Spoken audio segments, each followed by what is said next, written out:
아멘. 우리 한번 따라하시겠습니다. 나는 주님의 성전입니다. 나는 주님의 성전입니다. 나는 주님의 성전입니다. 나는 주님의 성전입니다. 네, 오늘 사도신경 두 번째이자 마지막 시간이죠. 지난주에는 우리 사도신경의 초반 부분, 또 성부 하나님의 향한 그런 고백에 대해서 말씀을 드렸습니다. 그래서 지난주를 잠시 정리해보면요, 사도신경의 의미로는 두 가지가 있다고 말씀드렸죠.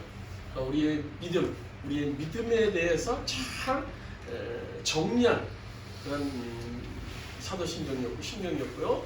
또 하나는 우리 인간이 하나님을 향한 고백. 그래서 그것이 세 부분으로 나눠진다고 말씀드렸죠. 성부 하나님을 향한 고백, 성자 하나님을 향한 고백, 성령 하나님을 향한 고백.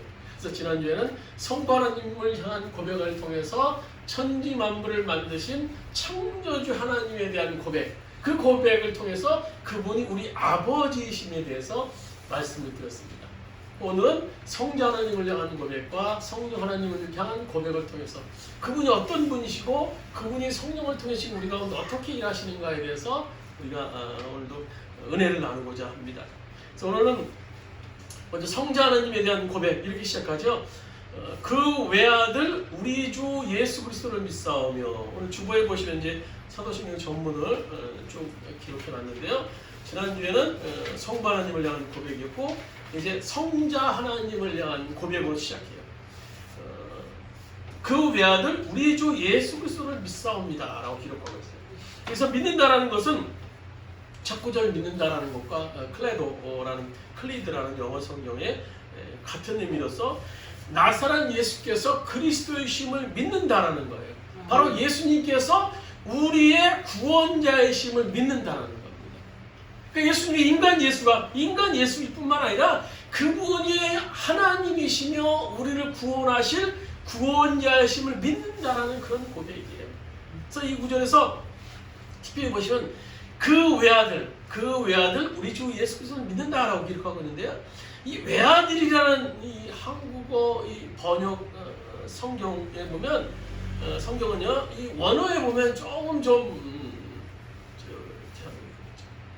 잘못이라기보다 좀 오류가 있게 기록되어 있는 것 같아요. 원어에 보면요, 이렇게 기록되어 있어요. 하나님의 유일하신 아들, 외아들보다 하나님의 유일하신 아들을 나의 구주이심을 믿는다라고 고백하고 있어요. 우리 주 예수를 나의 구주로 믿는다. 하나님이 유일하신 하나님. 왜 그런가 하면 외아들은 어떤 것을 외아들이라고 그러니까 외아들은 딸도 있을 경우도 외아들이라고 그래요. 저도 외아들인데요. 누님이 계세요. 외아들은 다른 자녀들도 있을 때도 외아들일 수 있어요. 근데 오늘 예수님께서는요, 다른 자녀들이 없어요. 하나님의 아들이신 예수님께서는요, 외아들보다 독생자라는 표현이 더 맞을 겁니다. 그래서 그 독생자 예수 그리스도를 믿습니다라는 그런 번역이 이루어질 때 더 오늘 이 사도신경이 더 우리에게 더 와닿을 수 있어요. 그래서 요즘 우리나라 민법에서도 보면은 부모님이 돌아가시면 딸들도 아들과 똑같이 재산의 상속이 되게 바뀌었는데요. 만약 하나님께서 외아들이셨다 한다면 딸도 있을 수 있었을 거예요. 하나님에게. 근데 하나님의 것이 분산될 수도 있겠죠. 그러나 오늘 예수님만이 하나님의 유일하신 독생자이시기 때문에 하나님의 모든 것, 하나님 나라가 예수님의 것이 될 수 있는 거예요. 모든 것이요.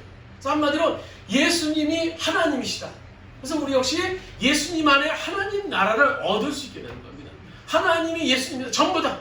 이렇게 반문할 수도 있어요. 그럼 예수님이 하나님의 아들인데 어떻게 예수님이 하나님이 될 수 있느냐? 이거 틀린 거 아니냐? 그런 대답은 간단합니다. 소의 자식은 뭡니까? 소예요, 소.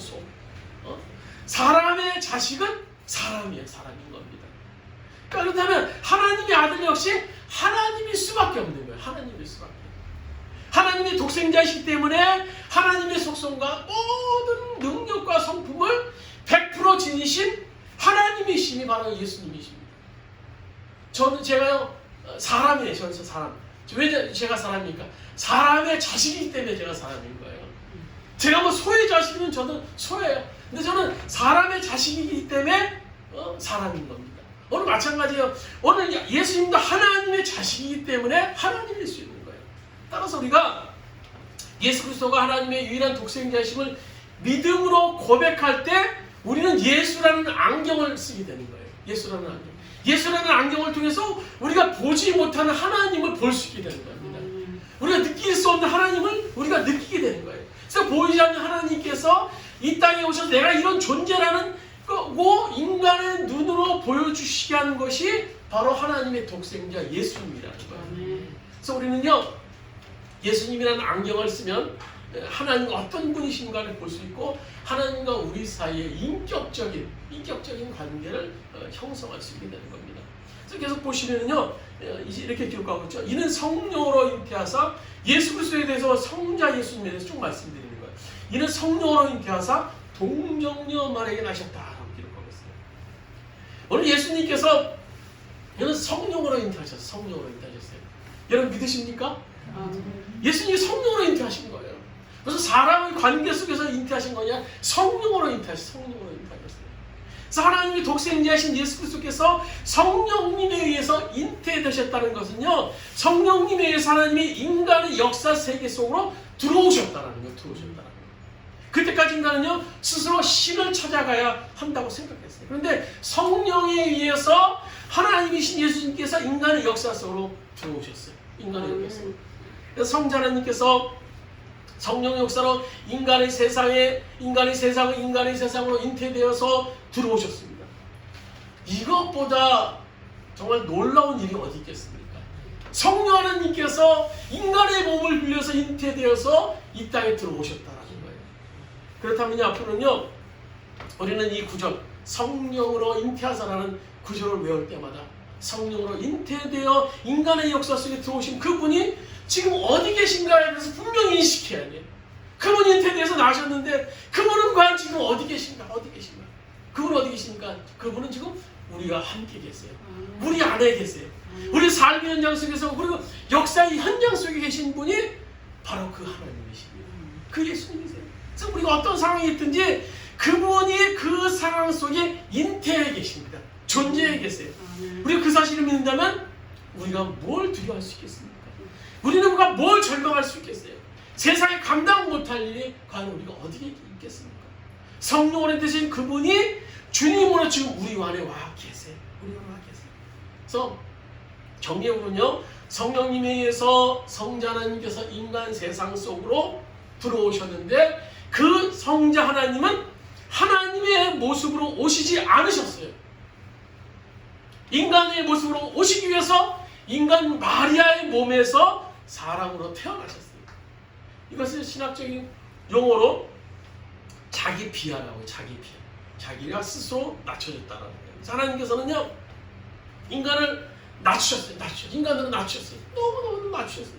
왕 중의 왕이신 그분이 인간으로, 낮고 천한 인간으로 모습으로 오셨어요. 그래서 하나님이 자기 비하를 통해서 인간이 겪는 모든 시노애락을 친히 경험하게 되신 거예요. 인간이 되셔서 오셨어요. 낮추심을 통해서 인간의 시노애락, 인간의 아픔, 인간의 그 즐거움, 인간의 고통을 다 친히 경험하신 거예요. 요즘 사람들을 보면 애완동물들을 이제 많이 키워요. 특히 이제 개나 고양이 같은 동물들을, 애완동물들을 사람들이 참 좋아하는 걸 볼 수 있어요. 어느 때보다도 굉장히 애완동물들을 많이 좋아해요.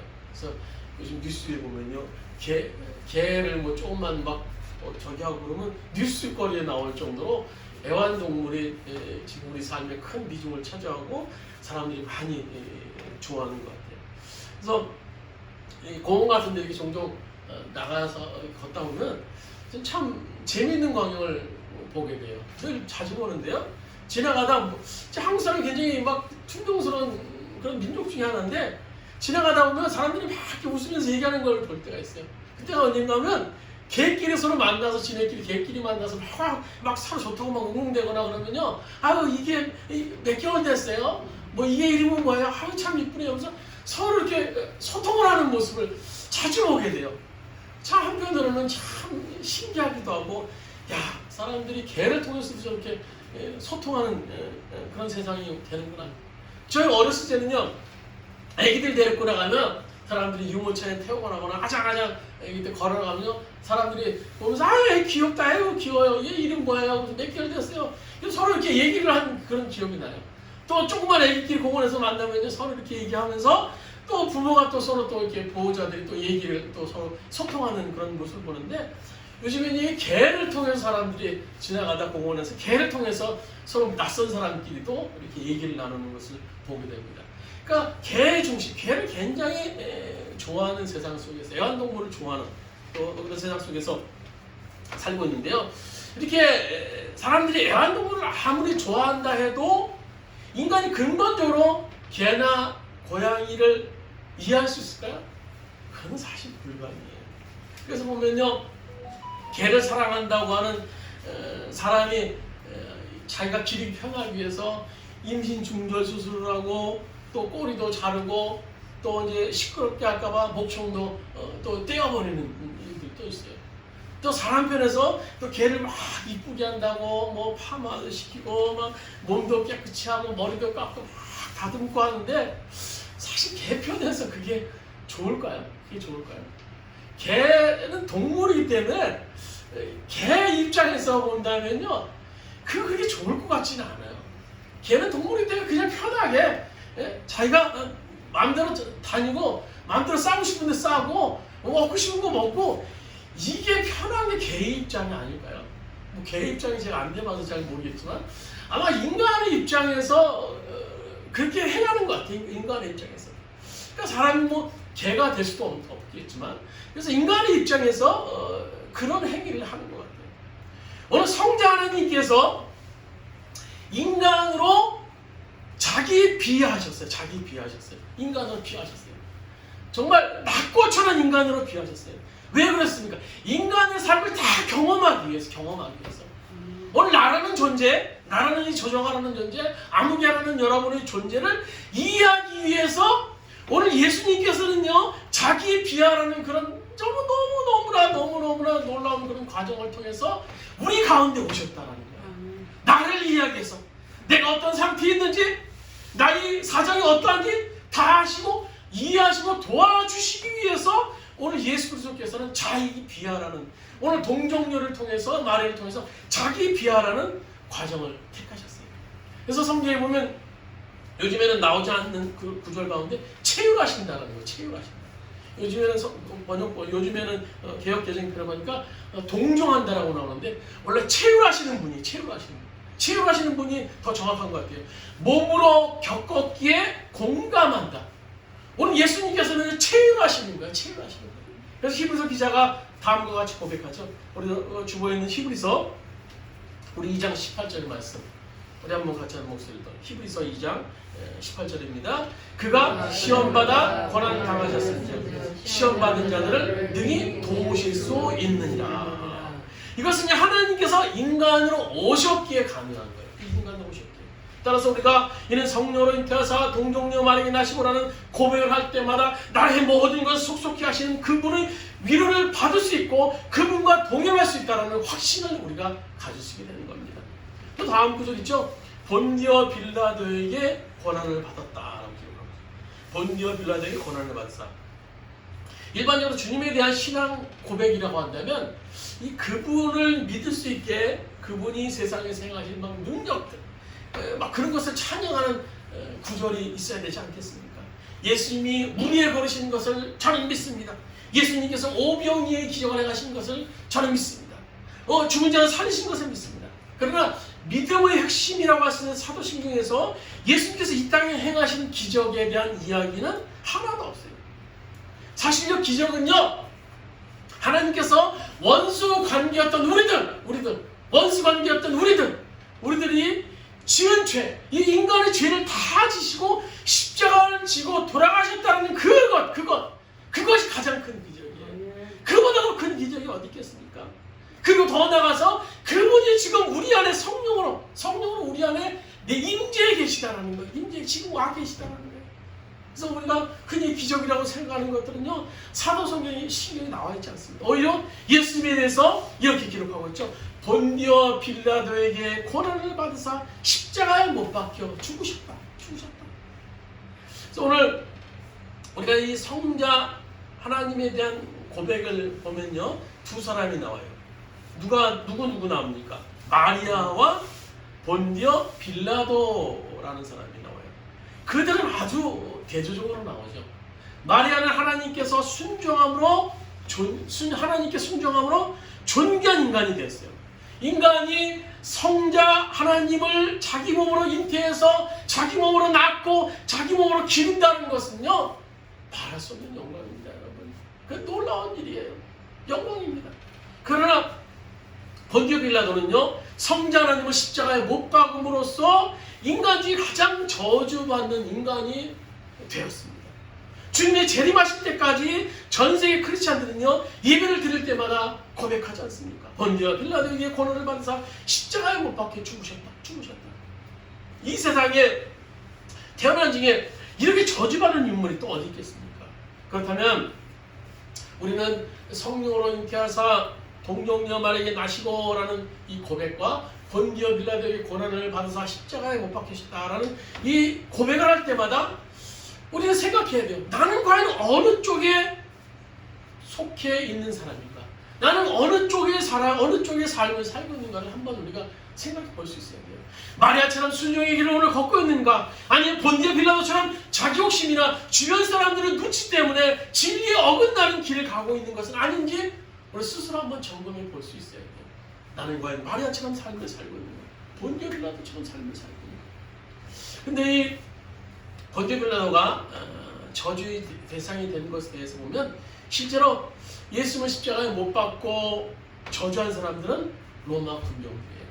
그러니까 우리가 영화에도 보시면 예수님이 십자가에 못 박는 장면들을 보면요, 로마 병정들이 아주 잔인하게 예수님을 다룬 것을 볼 수 있어요.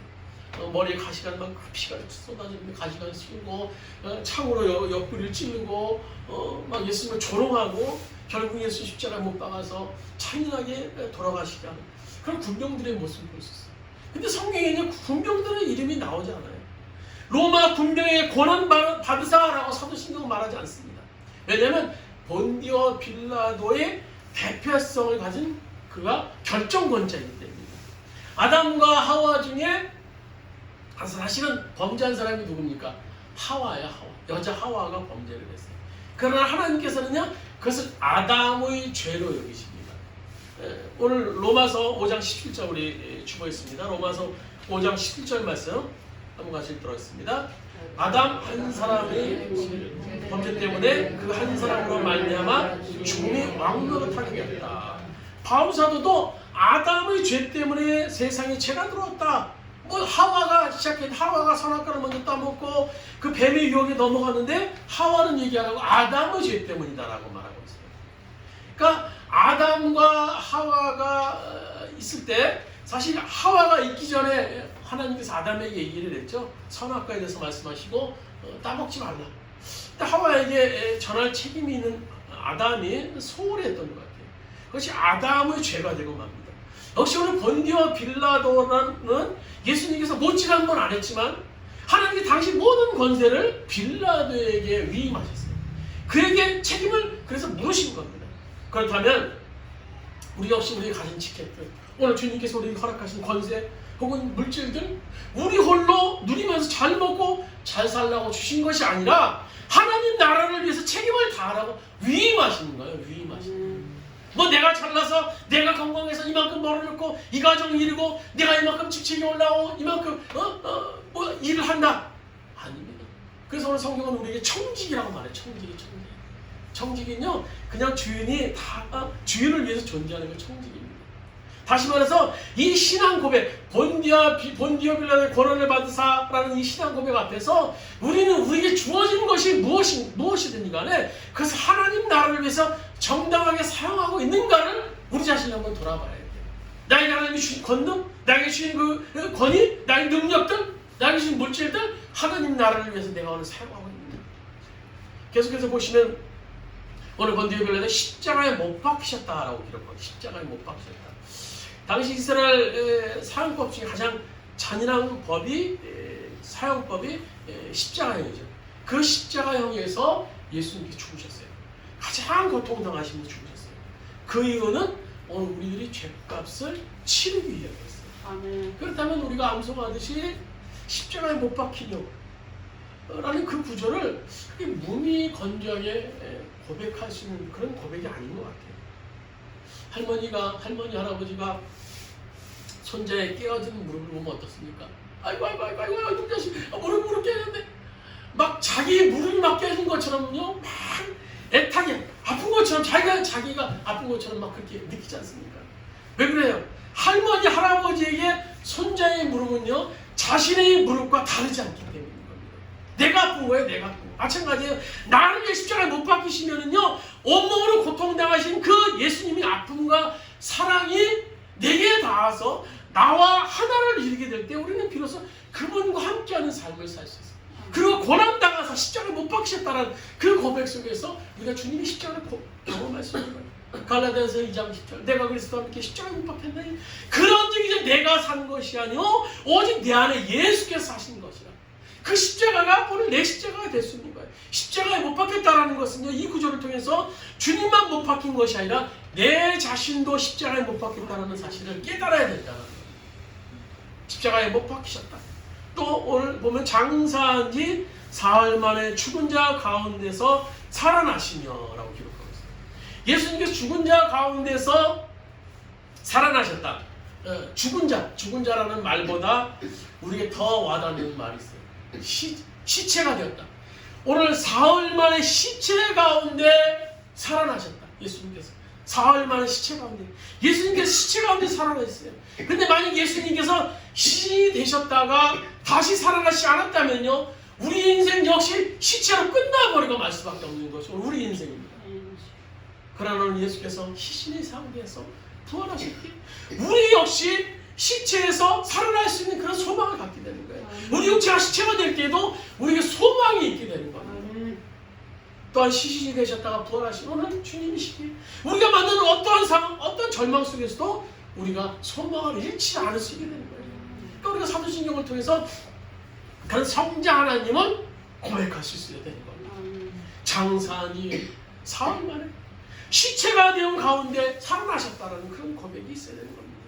그 다음에 고백이 있죠. 하늘에 오르셨다라고. 하늘에 오르셨다. 예수님께서는요 장사하니 사흘 만에 죽은 자 가운데서 살아나시며 하늘에 오르셔 다시 살아나시며 하늘에 오르사라고 기록하고 있어요. 하나님께서는요 성령의 능력으로 하늘에서 인간의 세상으로 잉태되어 들어오셨어요. 그리고 구원의 역사를 마치신 뒤 어떻게 하셨어요? 하늘로 다시 올라가셨습니다. 이 사실을 통해서 구원이 철저하게 하늘 위에서 이루어진 사건임을 우리는 알 수 있게 되는 겁니다. 하늘에서 시작되었고 마치신 뒤에서 하늘로 올라가셨어요. 오늘 예수님께서. 따라서 우리가 구원받은 크리스찬이라면요 언제나 하늘나라 백성으로서 하늘에 속한 삶을 살아야 되는 거예요. 그래서 이 고백을 우리가 할 수 있어야 돼요. 하늘로 오르셨다. 하늘로 오르셨다. 그래서 골로새서에서는 이 말씀을 더 우리에게 확신시켜 주시오. 우리 골로새서 3장 1절에서 3절까지 말씀, 우리 주변에 있는 말씀 우리 한번 같이 한번 읽도록 그러므로 그리스도와 함께 살려주심을 받았으면 위에 있는 것들을 추구하십시오. 거기에는 그리스도께서 하나님의 오른쪽에 앉아 계십니다. 여러분은 땅에 있는 것들을 생각하지 말고 위에 있는 것들을 생각하십시오. 여러분의 눈이 죽었고 여러분의 생명은 그리스도와 함께 하나님 안에서 감추어져 있습니다. 이렇게 우리의 구원 사역을 하늘에서 이루어진 사건임을 오늘 말씀해 주고 있는 거예요. 계속해서 보시면 전능하신 하나님 우편에 앉아 계셨다라고 기록하고 있습니다. 여기서 말하는 우편은 공간의 개념이 아니죠. 오른쪽이라는 것은 동등하다라는 거예요. 그러니까 예수님께서 하늘에 올리셔서 앉아 계시는데 하나님과 동등한 권위를 가지고 올라 계신다는 거예요. 즉 예수님께서는 하나님과 동등한 권세, 능력, 위엄, 영광 모든 것을 가졌음을 의미하는 겁니다.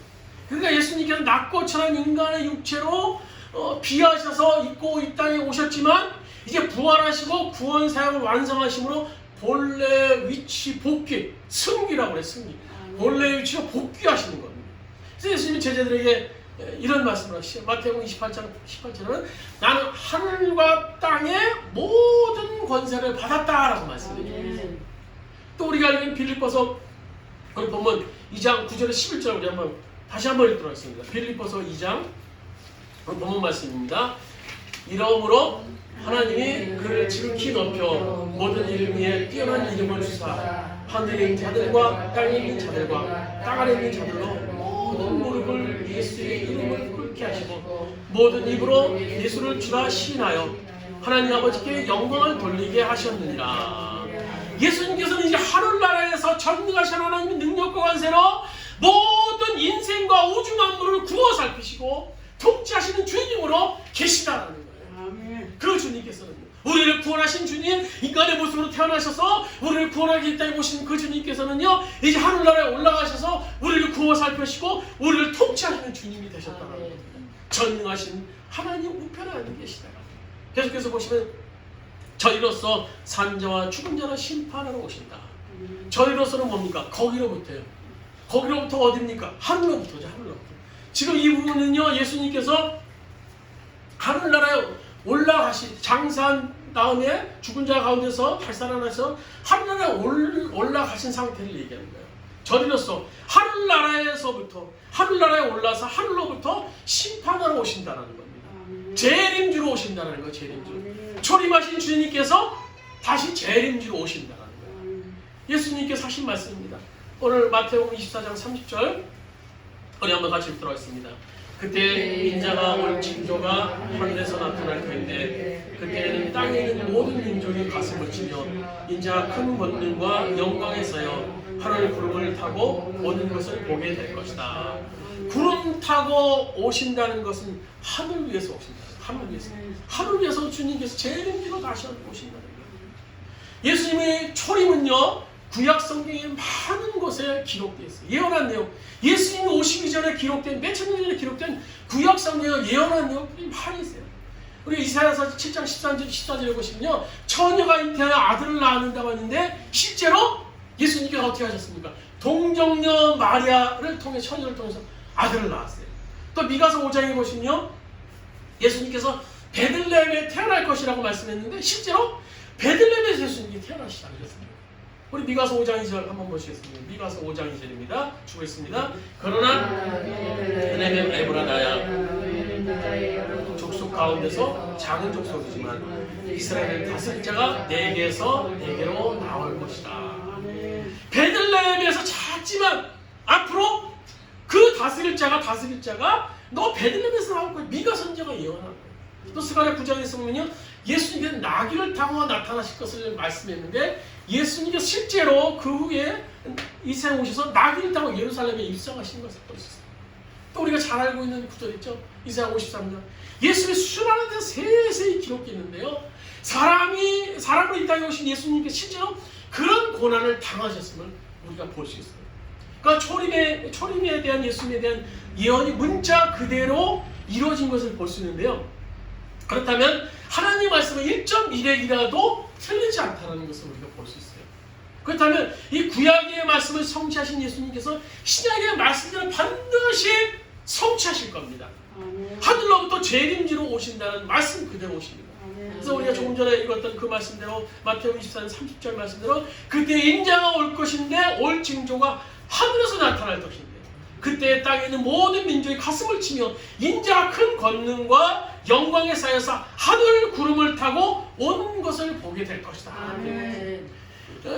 요즘에 보면 이단들이 늘 자기들에 대해서 얘기하는 거 재림주라고 해요. 재림주. 요즘은 코로나 때문에 좀 덜한지 모르겠지만요, 이단들은 꼭 자기가 재림주라고 얘기해요. 그런데 그들이 결정적인 재림주라는 오류가 뭔 줄 아십니까? 재림주는요, 절대 인간의 육신의 몸을 통해서 재림주는 오시지 않습니다. 재림주는 어떻게 했어요? 하늘로부터 오세요. 근데 인간 세상에서 재림주라고 얘기하는 모든 재림주는요, 육신의 몸을, 부모가 육신인 그 부모의 모습을 통해서 태어난 사람입니다. 뭐 어떤 이단, 영은 그렇지 않다. 아닙니다. 우리 육신이 태어나는 그 순간 영과 육이 같이 태어나는 거예요. 그러니까 재림주라고 얘기하는 그들이 오르는요 하늘로부터 오지 않았기 때문에 그들이 결코 재림주가 될 수 없는 겁니다. 그래서 많은 이들이 다 재림주라고 떠들지만 그 부분에서 오류가 생길 수 있는 거예요. 그래서 주님께서 재림하시면서 마지막 때에 산자와 죽은 자를 심판하기 위함이다라고 기록하고 있어요. 믿지 않는 자들에게는 심판. 그것은 심판은 영원한 멸망으로 들어가요. 믿지 않는 깔끔하게 믿지 않는 자들은요 영원한 멸망으로 깔끔하게 들어갑니다. 근데 심판 또 하나가 있죠. 그리스도 안에서 구원받는 자, 믿는 자에게 심판은 하나님의 셈하심입니다. 하나님이 계산하심이 있어요. 심판 대표에서 하나님께서 내가 너에게 10달란트를 맡겼는데 너 어떻게 살았니? 계산 한번 해보니. 내가 너에게 주원교회를 섬기라고 말했는데 내가 너에게 주원교회로 목사로 장로로 또 권사로 또 안수집사로 여러 가지 직책을 맡기면서 섬기라고 했는데 너 과연 그 교회에서 얼마나 섬겼느냐, 얼마나 나의 나라를 위해 섬겼느냐 계산 한번 해보자. 그래서 성경은요 우리 다음과 같이 증언합니다. 우리 히브리서 11장 6절 우리 한번 같이 한번 읽다. 히브리서 11장 6절입니다. 믿음이 없이는 하나님을 기쁘게 해드릴 수 없습니다. 하나님께 나아가는 사람은 하나님이 계시다는 것과 하나님은 자기를 찾는 사람에게 상 주시는 분이시라는 것을 믿어야 됩니다. 그래서 히브리서에서 바른 믿음에 대해서 두 가지 얘기하고 있죠. 하나님이 계시다는 것을 믿는 거예요. 하나님과 늘 동행하는 삶이죠. 하나님과 함께하는 삶. 우리가 어떤 상황에 있든지 하나님이 나와 늘 동행한다는 사실을 믿는 것. 그것이 믿음이라는 거예요. 또 하나의 믿음은 뭡니까? 하나님께서 상 주시고 셈하시는 분이시는 것을 믿어야 되는 거예요.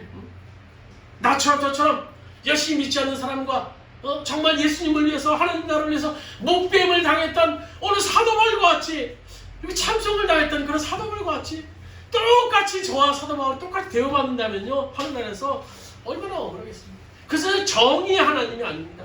정의 하나님은요 공평하신 하나님이시고 뿌린 대로 거두게 하시는 하나님이십니다. 그래서 우리는요 상 주시는 하나님, 우리 심판하신 하나님을 믿을 때 우리가 칠흑과 같은 이 어둠의 현실 속에서도 그 상을 바라보면서 우리에게 맡겨주신 선교적인 사명을 감당하는 삶을 살 수 있게 되는 겁니다. 오늘 억울하고 오늘 분하고 모순적인 이런 삶을 통해서 내가 과연 주님의 심판 앞에 섰을 때 내가 어떻게 심판받을 것인가, 어떻게 주님이 나를 셈하실 것인가를 기억하면서 우리가 그 어둠 속에서 우리가 맡긴 사명을 감당할 수 있게 된다는 거예요.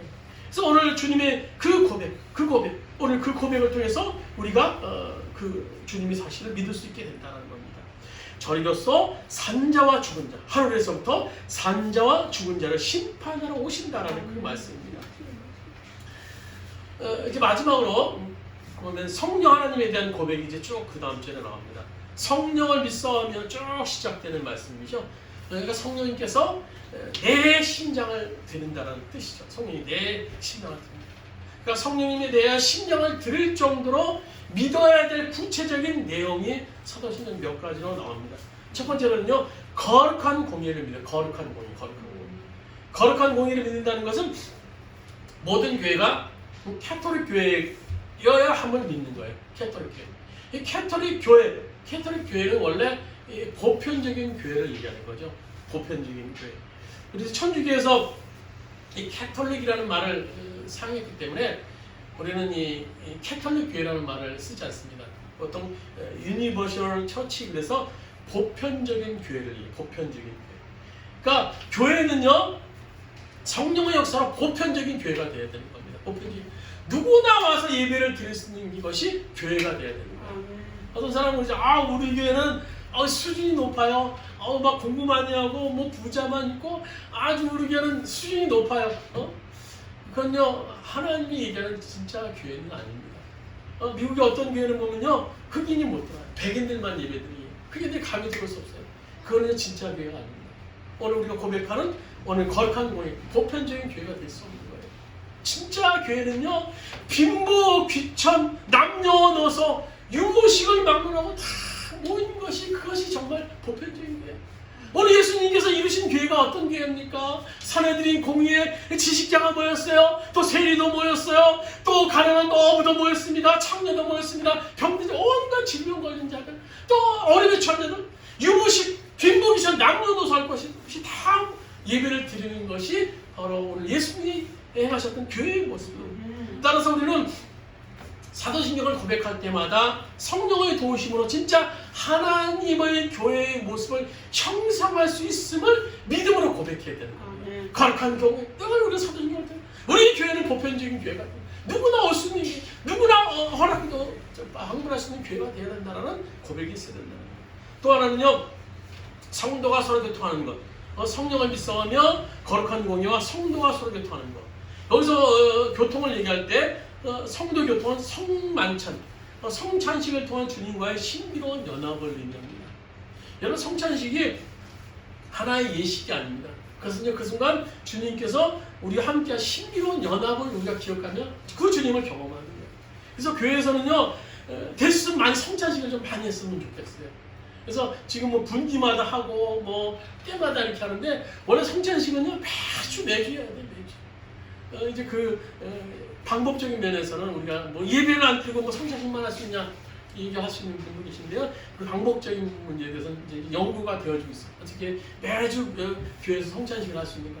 그래서 앞으로 기회가 된다면 교회에서 매주 성찬식을 할 수 있는 그 시스템을 좀 만들었으면 좋겠어요. 뭐 좀 심하게 얘기했던 어떤 분은 셀프 성찬식을 할 수 있게 또 뭐 한국에서 방을 만들어서 이렇게 한다라는 그런 방안도 나오긴 하는데요.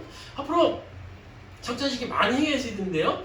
성찬식을 행할 때 우리는 주님의 몸과 피, 떡과 포도주를 마시면서 주님의 몸과 피를 먹고 마시는 거예요.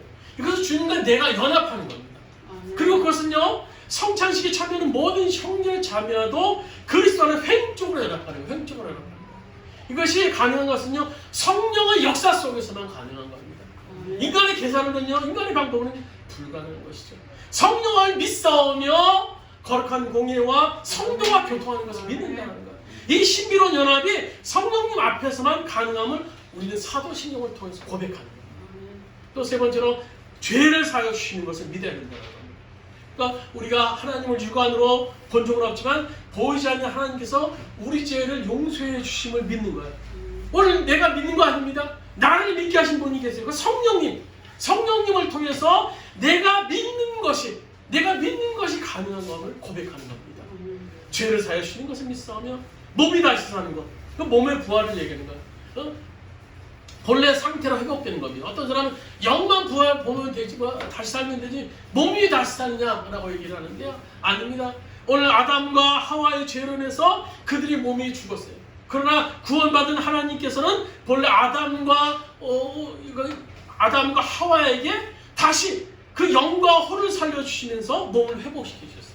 그러니까 몸의 부활에 대해서는 이제 얘기할 것이 많은데 다음 기회에 있을 때 또 시간이 되면 이제 말씀드릴 그런 기회가 있을 겁니다. 그래서 사도신경 9절을 통해 몸이 다시 사는 것과 마지막 절에 보시면 영원히 사는 것을 믿는다라고 기록하고 있어요. 한마디로 영생하는 것이 영생. 우리가 이 세상을 진정으로 믿을 수만 있다면요, 이 영생을 사실 우리가 이 세상에서 믿을 수만 있다면 이 세상에서 정말 무엇이 큰 것이고 무엇이 작은 것인지 금방 알 수 있어요. 금방 알 수 있어요. 수많은 신앙의 선진들이 순교할 수 있었던 것은요, 영생의 의미를 알았기 때문입니다. 이 땅의 삶이 얼마나 짧은 것인 것을 알았기 때문입니다.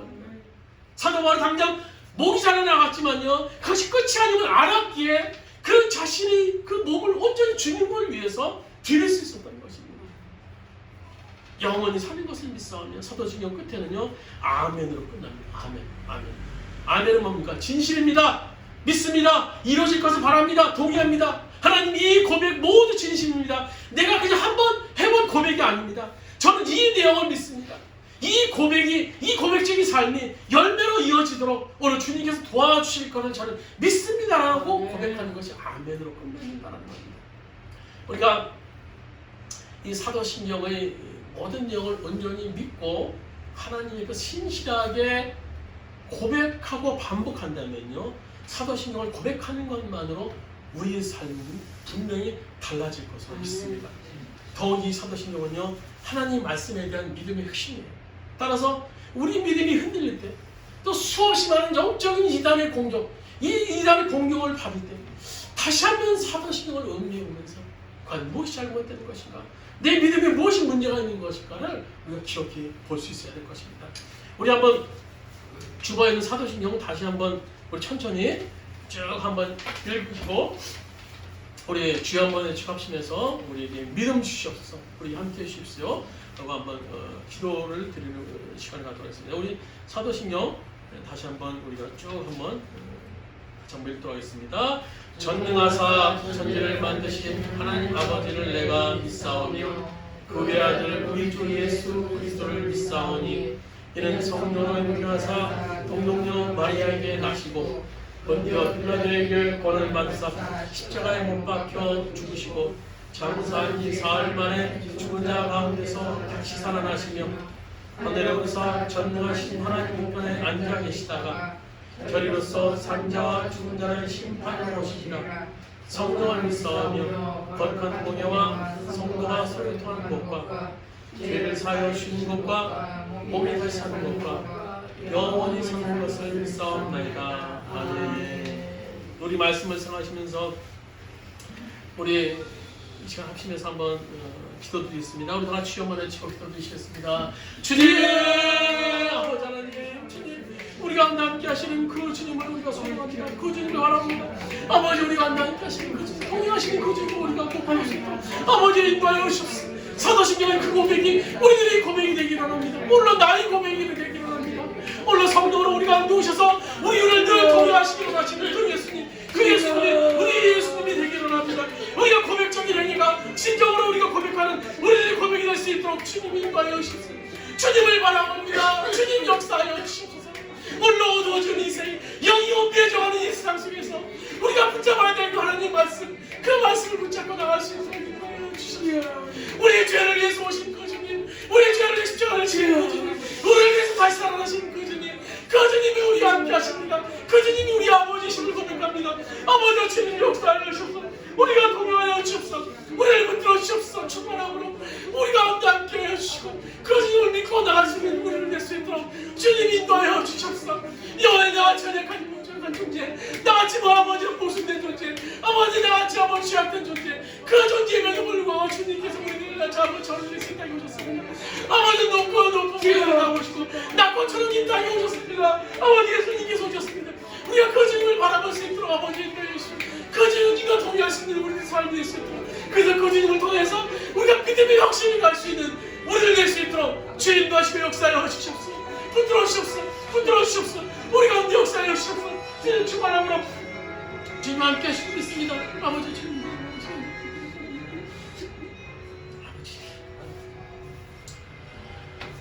주님, 나라는 존재를 우리는 너무나 잘 압니다. 벌레만도 못하고 늘 불순종하고 늘 모순되는 행동을 하고 늘 이기적이고 늘 아버지와 남을 비교하고 아버지 못된 것들이 가득한 우리들의 모습을 봅니다. 그러나 이 못난 존재, 이 마른 막대기 못하고 미움을 못한 이 존재임에도 불구하고 오늘 예수 그리스도와 하나님께서는 높고 높은 보좌를 다 버리시고 원수 관계인 우리들의 죄를 대신하기 위해서 십자가를 지셨습니다. 그 십자가를 지시고 우리를 위해서 다시 오심을 통해서 오늘 우리 안에 오셨습니다. 우리가 오늘 사도신경을 통해서 그 주님을 바라볼 수 있도록 주님 인도하여 주셨습니다. 나같이 못난 존재, 나같이 부족한 존재임에도 불구하고 그 주님이 왕중의 왕신 주님이 오늘 우리와 함께 하신다, 나와 동의하신다는 사실을 우리가 믿으면서 오늘 이 땅에서 정말 어렵고 힘든 일상 속에서도 그 주님을 통해 승리하는 삶을 사는 우리를 낼 수 있도록 주님 인도하여 주시옵소서. 성령으로 우리 가운데 오신 주님, 우리 가운데 역사하시는 주님, 교회 가운데 역사하시는 주님, 우리 가운데 역사하시는 그 주님을 소망하며 바라보는 우리들이 될 수 있도록 인도하여 주시옵소서.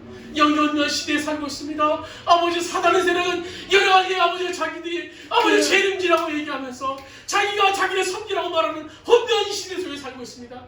우리가 이 시대 속에 더욱더 사도신경을 통한 하나님의 말씀을 더욱더 굳건히 붙잡을 수 있도록 인도하여 주시고 사단의 공격 앞에, 이단의 공격 앞에 담대하게 나가 싸울 수 있는, 맞서 싸울 수 있는 우리들이 모두가 될 수 있도록 주께서 인도하여 주시옵소서.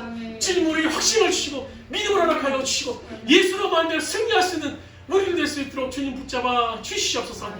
이제는 우리 예수 그리스도의 은혜와 하나님 아버지 무한하신 사랑하심과 보혜사 성령님의 감화 감동 내시고 토하시는 종에 오늘 영이 혼미한 이 시대 속에서 아버지 나태하고 낙심 속에서 하나님이 보이지 않을 것 같은 이 세상 속에서 또 아버지 사단의 세력으로 인해서 이단이 판치고 이 세상 속에서 우리가 붙잡아야 될 믿음이 무엇인가, 우리가 고백해야 될 믿음이 무엇인가 하는 사도신경을 통해서 고백하였습니다. 이 고백의 말씀을 붙잡고 승리하기를 원하는 우리 성도들 머리 위에 그의 가정의 사업과 사업장과 직장이 이 민족의 이 땅의 모든 교회에 이제부터 영원토록 함께 하시기를 간절히 축원하옵나이다. 아멘.